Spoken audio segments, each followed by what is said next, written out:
Welcome to LeanManufacturingAdvisor.com's presentation of overall equipment effectiveness.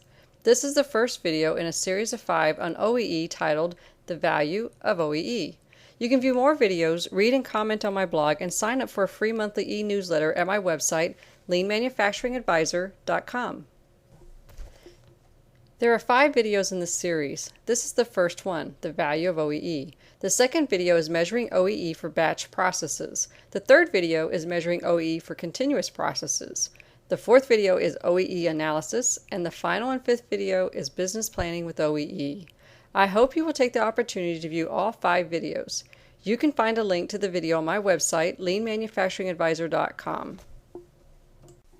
OEE is a best practice tool to measure and improve the effective capacity of manufacturing processes, including equipment, manufacturing cells, and production processes. It is a common metric in total productive maintenance, or TPM, and a key measurement in lean manufacturing. I would argue that after safety and profitability, it is the most important metric in manufacturing. It allows companies to know exactly where to apply valuable resources, human and capital, in order to transform their productivity and significantly improve their bottom line. OEE is a simple measurement with enormous value to most manufacturing facilities. OEE is comprised of 3 factors: availability, performance, and quality. Availability is equivalent to on-stream time. Performance is the production rate as a percent of capacity during uptime. Quality is the percentage of units produced in spec. OEE is simply the product of these 3 factors: availability times performance times quality. OEE measurement starts with plant operating time, the amount of time your plant is open and available for operations. From plant operating time, you subtract downtime to determine the availability of the equipment.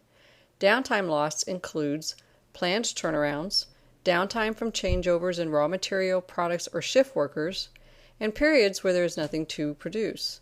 Performance takes into account speed loss, which includes any factors that cause the process to operate at speeds lower than the maximum design capacity, or MDC. If the MDC is unknown, you can substitute it with the maximum demonstrated capacity over a reasonable time period. Subtracting the speed loss from the planned production time leaves you with the net operating time. The third and final factor is quality. Quality loss includes any product that is produced off-spec and is either reprocessed, sold at a discount, or discarded as waste.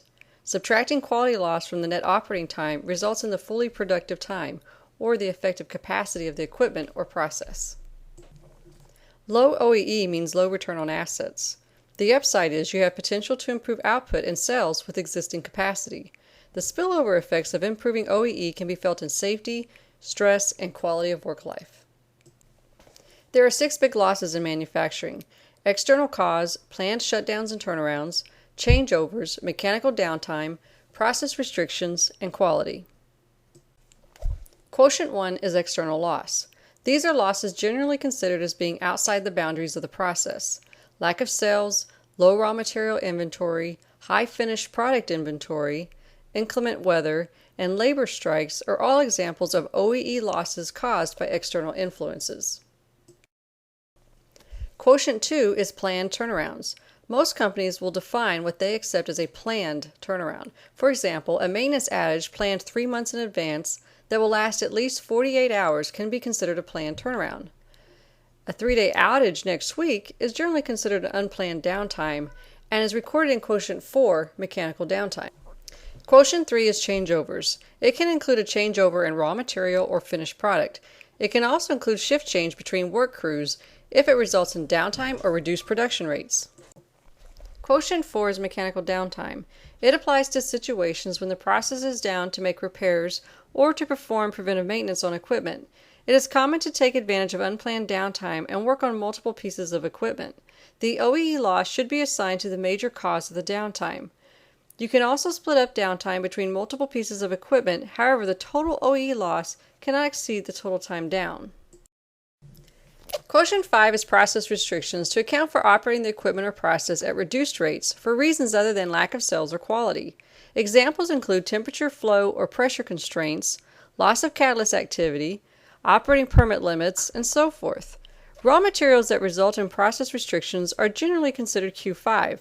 However, you may elect to include these losses in Q1 for your company. Quotient 6 is quality and includes off-spec production that is wasted or sold off as off-spec material. Incremental processing time due to off-spec production such as recycle and rework, as well as lost production from running at reduced rates in order to maintain product quality. To calculate OEE, you must first determine the boundary of your process. Normally, it includes all the processing steps from the raw materials through finished product, excluding packaging and shipping. The next step for a batch process is to determine the batch size for each product, the batch time, and the standard yield for each product. You can use a weighted average based on last year's production volumes or this year's sales forecast to determine a standard capacity with units of measure of mass versus time or volume versus time. Each day, quantify your losses, assigning them a quotient and a specific cause. For example, if a blower failed and shut down your operation for 4 hours while maintenance repaired it, then the quotient is Q4 and the cause is the blower. This is a hypothetical example of OEE loss tracking spreadsheet. There is a column for the date, the OEE loss, which can be measured in hours, mass, or volume, the quotient category, the product produced at the time of the loss, the manufacturing process identifier, a descriptor of the loss, and then a more lengthy description of the cause. This data will be used to not only calculate the OEE, but also to perform a Pareto analysis of the quotient categories and the descriptors. This will be discussed more in the 4th video of our series. OEE is measured daily, but reported monthly.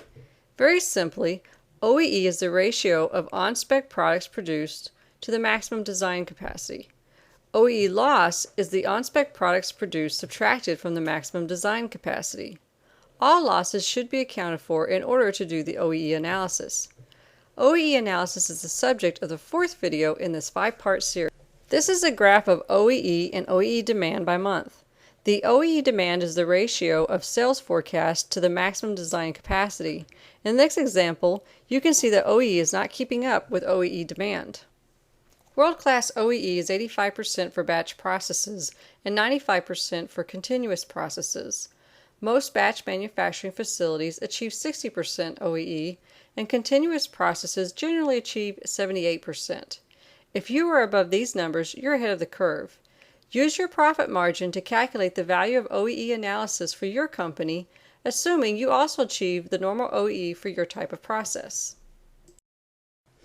In this example, I will assume imaginary company ABC has a batch process with an OEE of 75%, which is good in that they exceed the normal manufacturing company. However, if they can achieve world-class OEE of 85%, they can increase their profit by $547,000 a year. In addition to income from increased sales, improving OEE also reduces maintenance and utility costs. This is discussed in our last video of the 5-part OEE series. OEE performance is an alternative measurement to represent the performance of the equipment. It is the same as OEE except that it excludes Q1. OEE performance is often used to measure the performance of the operating team and may be used in managers' incentive programs. This concludes our first video in the 5-part series on overall equipment effectiveness, the value of OEE. The second video is measuring OEE for batch processes. The third video is measuring OEE for continuous processes. The 4th video is OEE analysis, and the final and 5th video is business planning with OEE. I hope you will take the opportunity to view all 5 videos. You can find a link to the videos on my website, leanmanufacturingadvisor.com. You can find my blog on the website, leanmanufacturingadvisor.com, concerning leadership, safety, and lean manufacturing tools and techniques. While there, I hope you will also take a moment to provide feedback on the blogs and sign up for my monthly e-newsletter. Thank you for taking the time to view Overall Equipment Effectiveness Part 1, The Value